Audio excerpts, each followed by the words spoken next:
Kita akan memuji Tuhan pada saat pagi hari dengan pujian yang mengatakan, Engkau ada bersamaku. Karena hanya ada Tuhan, hanya ada Yesus, kita bisa hidup, kita bisa layak, dan kita bisa sehat di dalam kehidupan kita hari-hari.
datangnya dari Tuhan yang menciptakan langit dan bumi. tidak pernah meninggalkan ciptaan tangannya. Penuhlah kiranya atas kita sekalian damai, anugerah, dan sejahtera dari Allah Bapa, Putra, dan Roh Kudus. Amin. Ya, Bapak dan Ibu, saudara kasih dalam Tuhan, kita akan membaca firman Tuhan yang bisa menguatkan hati kita bahwa Tuhan selalu ada di dalam kehidupan kita, yaitu dari Roma 10 ayat 9. Saya akan membacakannya untuk kita semua. Roma 10 ayat 9. Sebab jika kamu mengaku dengan mulutmu bahwa Yesus adalah Tuhan dan percaya dalam hatimu bahwa Allah telah membangkitkan Dia dari antara orang mati, maka kamu akan diselamatkan. Ada amin? Amin. Puji nama Tuhan. Kita akan sambut dengan memuji Tuhan, yang mengatakan sungguh bangga Bapa, karena kita bangga mempunyai Allah yang luar biasa, yang bagi kita semua. Yesus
surga, terima kasih pada pagi ini, kesempatan yang indah kami mau menurunkan firman-Mu, mari urapi hati pikiran kami oleh Roh yang Kudus. Terima kasih Bapa, di dalam nama Tuhan Yesus. Haleluya. Amin. Shalom Bapak Ibu yang dikasih Tuhan, selamat pagi. Salam sehat untuk kita semuanya dan sejahtera Tuhan menyertai atas kita. Pada pagi ini memang banyak yang tidak hadir juga karena ada beberapa yang sakit, Bu Mining sakit, Mbak Yusi sakit, terus kemudian Putri juga sakit, batuk, hampir semuanya sakitnya batuk, pilek ya. Jadi kalau merasa batuk, pilek, demam apalagi lebih baik tidak hadir, tidak apa-apa ya. Jadi bisa lihat lewat YouTube. Nah di sini dibuka itu GKIN Haleluya Nganjuk, sudah tulis gitu muncul ya. Bapak yang dikasih dalam Tuhan, Indonesia di tengah situasi COVID, yang pertama berduka cita karena ada pesawat Sriwijaya Air yang jatuh kemarin sore pada pukul 15.30 ya. Jadi 10 menit setelah take off atau ini ya, naik ya kan. Itu entah kasusnya apa, tapi kemungkinan besar kalau mungkin antara meledak atau bagaimana, dan di posisi ketinggian 11.000 menuju ke 13.000 itu biasanya butuh tekanan tenaga ya ke 3.000. Bapak Ibu yang kasih Tuhan, kiranya keluarga yang ditinggalkan mendapat penghiburan, kekuatan dan ketabahan ya. Dan kita tidak tahu permasalahannya yang sebenarnya apa ya. Bapak Ibu yang dikasih di dalam Tuhan Yesus Kristus, yang kedua Nganjuk dalam kondisi kritis atau merah. Itulah sebabnya protokol kesehatan kita terapkan. Makanya mulai hari ini kita kembali ibadah model kuno lagi. Kipas ini cukup satu, angkanya tidak pasang AC, pintu terbuka kembali ya kan, karena rupanya justru dengan udara yang semacam ini itu tidak mudah penularan dan aman Bapak Ibu ya. Makanya AC itu dilarang ya, untuk situasi COVID ini dilarang ya kan. Itu Bapak Ibu yang dikasih Tuhan, kenapa? Dan tidak boleh tertutup, karena supaya tidak, kalau ada virus itu jatuh di tempat, jadi tidak sampai melompat ya. Karena jarak satu, kalau di terakhir ya COVID yang lama itu 1,5 meter itu jarak minimal. Itu taruhlah Bapak Ibu begini, Bapak Ibu batuk, wahing, itu radius udaranya yang diwahingkan itu berapa meter? Berapa meter Bapak Ibu? Itu bisa 1 meter, bisa 1,5, bisa 2 meter. Itulah tingkat reaksi daripada penularan COVID itu sejauh itu. Dan yang baru ini sebenarnya bukan 1,5 meter, 2 meter, 6 meter. Lebih mengerikan gitu loh Bapak Ibu ya. Situasi yang baru saat ini yang sedang berkembang, yang tanpa peduli diserang siapapun ya kan. Dan cenderungannya adalah orang punya penyakit dalam itu lebih cenderung mudah terserang. Nganjuk rencana akan masuk PSBB juga, atau PSBB skala kecil kelihatannya ya, sampai tanggal 25 ya, tanggal 11 sampai 25. Artinya apa? Tidak boleh bepergian, tidak boleh gerumbulan, tidak boleh ada yang namanya kafe ya kan, dibatasi. Baiklah Bapak Ibu Saudara yang kasih Tuhan, mari kita buka firman Tuhan pada pagi ini di dalam Matius pasal yang ke-25. Matius pasal yang ke-25 ayat 1 sampai dengan yang ke-13. Dalam situasi yang ada pada saat ini, tema kita masih mengacu kepada tema yang ada tahunan ini, mempersiapkan diri untuk menyambut kedatangan Tuhan Yesus yang kedua kali. Bapak Ibu yang dikasih dalam Tuhan, Matius 25 ayat 1 sampai dengan 13. Saya tidak akan baca semuanya, nanti Bapak Ibu baca di rumah ya.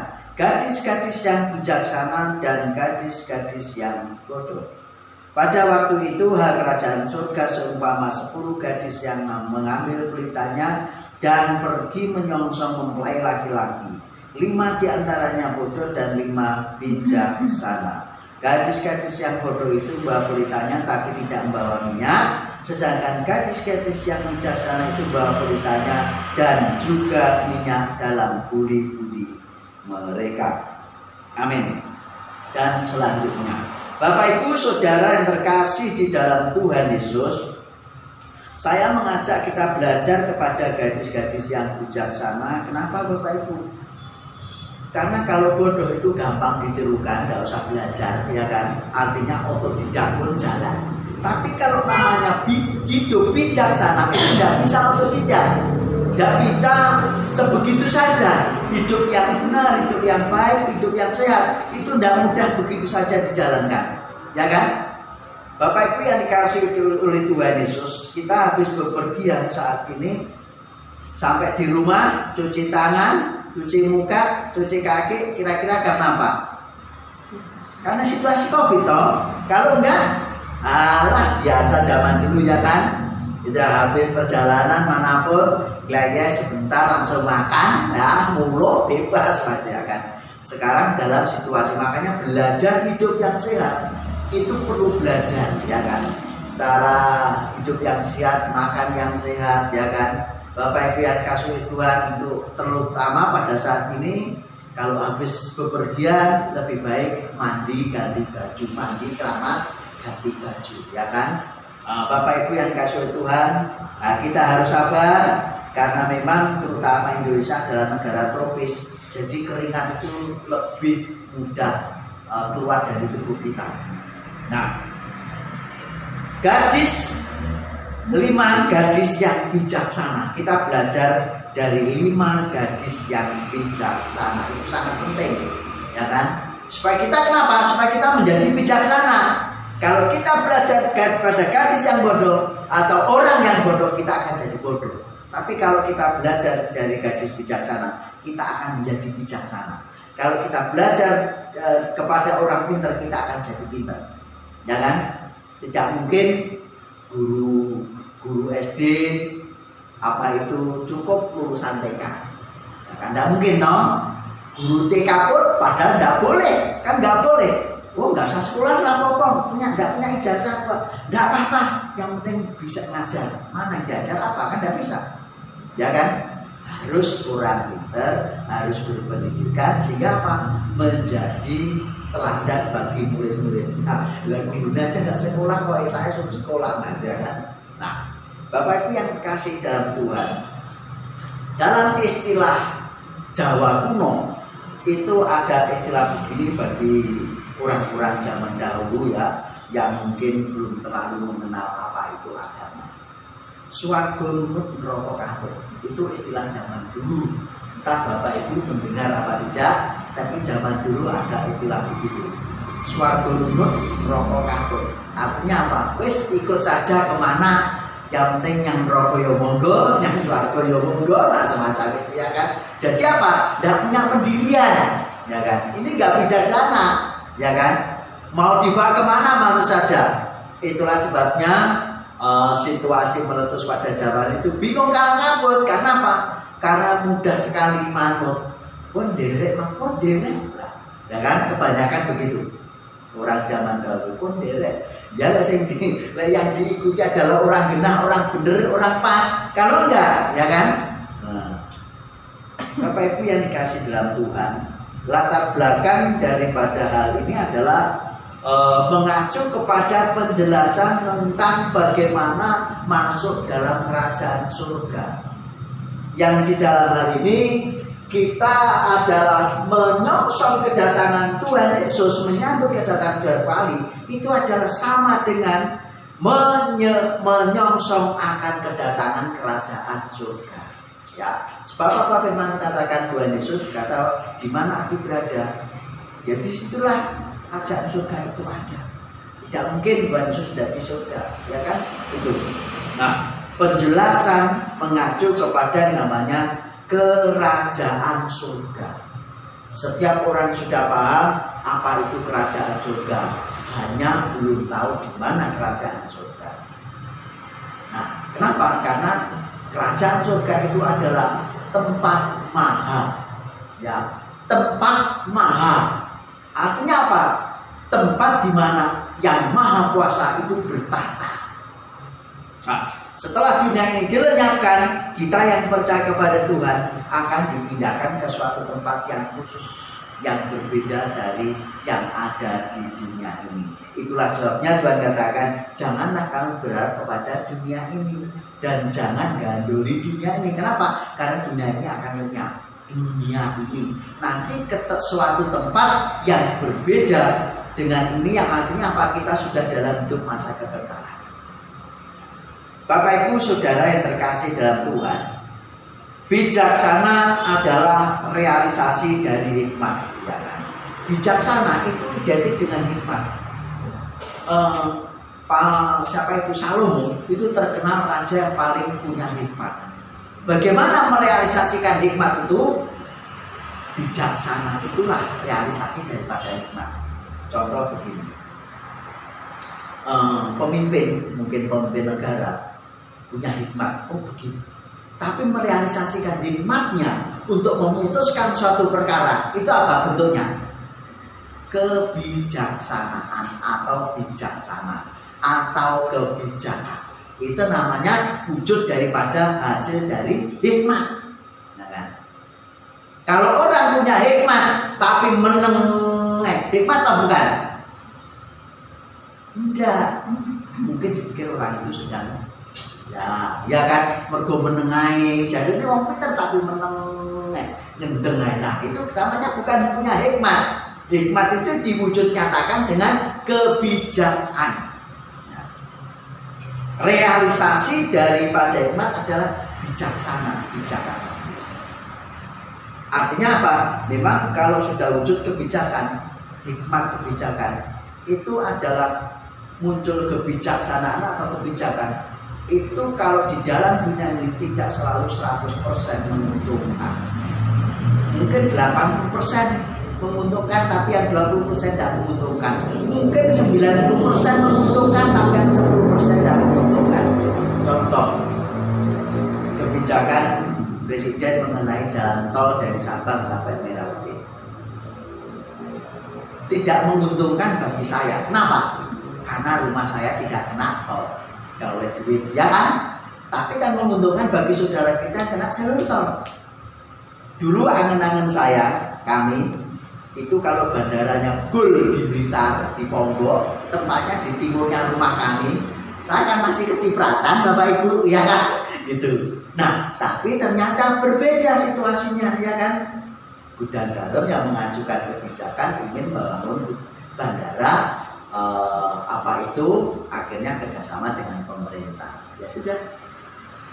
Walaupun mungkin di daerah Tarokan ada ratusan orang karena 650 hektar tanah yang disiapkan, mereka yang mendapat untung, mendapat kesempatan, jadi tidak apa-apa. Nah, setidaknya pikiran saya akan bangun apa? Rumah makan atau resto lah di sana ya, di situ. Tapi tidak bisa, kenapa? Tidak jais dana. Apakah saya harus protes karena tidak bangun bandara di sana? Enggak perlu. Bapak Ibu Saudara kasih dalam Tuhan, itulah sebabnya namanya hikmat itu identik dengan bijaksana, dan bijaksana adalah realisasi daripada hikmat. Wujud daripada hikmat. Hikmat itu adalah inspirasi dari Tuhan. Itu adalah suatu tindakan pernyataan yang sifatnya belum dikeluarkan atau belum tertulis. Itu namanya hikmat. Jadi dinikmati secara pribadi, dirasakan pribadi dalam kaitan hubungannya dengan Tuhan. Kalau kita orang Kristen, maka mungkin langsung ngomong namanya hikmat, bijaksana, gitu Bapak Ibu. Nah, sehingga bijaksana disamakan dengan hikmat dan atau berhikmat. Hikmat atau berhikmat, bijaksana dalam bahasa Yunani adalah Sophia. Bapak Ibu Saudara yang terkasih dalam Tuhan, situasi dunia saat ini tentang kedatangan Tuhan Yesus sudah dekat. Kalau Bapak Ibu melihat di YouTube, apa yang terjadi di situasi sekarang. Banyak belahan dunia khususnya yang berkaitan dengan Timur Tengah Palestina itu berbicara satu tentang akhir zaman. Yang kedua, banyak berbagai agama khususnya ya kan, agama-agama yang dari Timur Tengah itu berbicara tentang akan kedatangannya Imam Mahdi atau Isa Al-Masih akan datang lagi, dan berbicara di sisi lain akan munculnya Dajjal dan Isa Al-Masih yang akan membunuh atau perang dengan Dajjal dan akan mengalahkan Dajjal. Keseimbangan dengan itu Bapak Ibu yang saudara kasih dalam Tuhan, kita melihat di sana, kalau kita melihat lebih mengecil lagi ya, di Israel, negara Israel, itu mereka sudah dapat dikatakan mereka mengadakan gerakan menanam pohon gargot, pohon. Itu adalah pohon untuk perlindungan bagi mereka dari serangan-serangan musuh. Itu sedang ditanam, digalakan, penghijauan luar biasa terjadi di sana. Nah, Bapak Ibu Saudara yang terkasih dalam Tuhan, kenapa? Karena mereka sedang menyiapkan suatu situasi di akhir zaman pada saat itu. Tapi Bapak Ibu yang dikasih dalam Tuhan, saya akan mengajak bicara itu mungkin di lain waktu. Bagaimana? Apa yang terjadi di sana sebenarnya? Nah, Bapak Ibu yang dikasih dalam Tuhan, situasi saat ini tentang kedatangan Tuhan Yesus sudah dekat. Memang sudah dekat. Kenapa? Dari kacamata orang yang sungguh-sungguh bergaul dengan Tuhan, memandang dunia ini sudah dekat kiamat, Bapak Ibu. Tapi bagi orang yang tidak pernah bergaul dengan Tuhan, malah sesuai, ya kan? Di situ. Kenapa? Karena tidak pernah berpikir tentang masa yang akan datang atau berpikir tentang surga dan neraka. Hanya yang dipikirkan adalah situasi yang ada di dunia pada saat ini, bagaimana bekerja, bagaimana mendapatkan uang atau hasil dari pekerjaan itu saja. Tapi kalau kita itu biasa bergaul dengan Tuhan, di saat kita banyak belajar dengan firman Tuhan, kita akan tahu bagaimana yang namanya kerajaan surga dekat itu kayak apa. Itu akan kita memahami. Nah, itulah sebabnya saya mengajak kita belajar dari 5 gadis yang bijaksana. Situasi yang ada di dalam dunia ini sekarang sudah sangat runyam, Bapak Ibu, ya kan? Yang pertama adalah perihal masalah kesehatan dunia. Menyolok sekarang ya, COVID ini menyolok. Dari timur ada, dari barat ada, ya kan? Dari timur, dari Cina, COVID-19, dari barat ada lagi muncul COVID yang baru dari Inggris. Nah, kemudian perekonomian terjadi stagnan, bahkan kemerosotan perekonomian yang luar biasa di dunia ini, bukan hanya di negara. Kemudian politik, nah, tensi politik kacau balau, ya kan, tidak jelas. Sosial, yang kadangkala di dalam menghadapi situasi yang ada saat ini, contoh masyarakat memahami sebuah orang yang kena COVID itu apa pemahaman Bapak Ibu? Malu apa tidak? Ada masyarakat yang menanggapinya sebagai sesuatu yang malu. Padahal ini adalah bencana dunia, ya kan? Jadi kadang-kala itu kalau sampai mengaku saya kena COVID itu susah, Bapak Ibu ya. Jujur itu susah. Masyarakat sekarang itu sedang kacau balau menilai seseorang, sehingga orang kena COVID itu adalah orang yang memalukan. Padahal keterbukaan ini sangat penting. Kalau sudah terbuka, masyarakat itu saling nyengkuyung, gotong royong membantu si orang yang terisolasi. Itu yang harusnya terjadi. Sekarang situasi sedang terbenahi. Kemudian budaya, terhentinya situasi budaya di negara kita, yaitu budaya apa? Budaya gotong royong. Nah, Bapak Ibu Saudara yang kasih di dalam Tuhan Yesus Kristus, kita melihat kepada gadis yang bijaksana tadi, ada 5 hal yang harus kita pelajari dan belajar dari 5 gadis yang bijaksana. Ya, saya singkat aja ya supaya lebih cepat. Pertama, membawa pelitanya. Gadis yang bijaksana membawa pelita. Ya kan? Ayat yang keempat di sana katakan bahwa gadis yang bijaksana itu membawa pelita. Sedangkan gadis-gadis yang bijaksana itu membawa pelitanya. Semua gadis bodoh membawa pelita, ya kan? Membawa pelita. Gadis bijaksana membawa pelita, sama. Kita melihat lagi yang kedua, membawa minyak, ya kan? Gadis-gadis yang bijaksana itu membawa pelita. Ayat yang keempat B, juga minyak dalam buli-buli mereka. Apa? Cadangan. Nah, Bapak Ibu Saudara yang kasih dalam Tuhan, apa minyak cadangan itu? Minyak cadangan adalah minyak roh, Roh Kudus, Roh Tuhan. Kalau ini dimiliki di saat kita itu selalu membangun hubungan dengan Tuhan. Sehingga seringkali saya sampaikan di saat kita baca firman Tuhan, berarti kita sedang ngomong dengan Tuhan. Sejak kita itu baca firman Tuhan, dengan firman Tuhan, kita sedang diskusi dengan Tuhan. Siapa banyak baca firman Tuhan, disitulah banyak, berarti yang banyak apa itu berbicara dengan Tuhan. Artinya apa?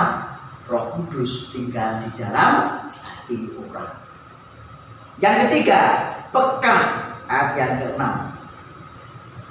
Waktu tengah malam terdengar suara orang berseru, mempelai datang, songsonglah dia. Sama, ya kan? Memiliki kepekaan terhadap suara Tuhan.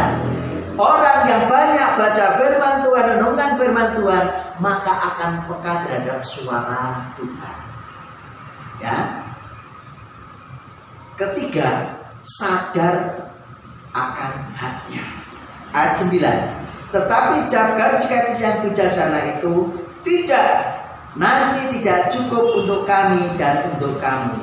Lebih baik kamu pergi kepada penjual minyak dan beli di situ. Kalau kita sudah lewat waktunya, ya kan? Kita sudah selesai waktunya, Tuhan datang, kita nggak ada dan dengar, otomatis kalau kita nggak biasa komunikasi dengan Tuhan, baca firman Tuhan, tidak ada kepekaan dengan Tuhan, maka tidak ada roh Tuhan dalam hati kita, tidak ada minyak cadangan, ya kan? Maka kita tidak akan bisa berbuat apa-apa. Ibaratnya apa? Kita orang Kristen tetapi tidak pernah komunikasi dengan Tuhan. Yang kelima, terakhir, menikmati perjamuan. Ayat yang ke-10.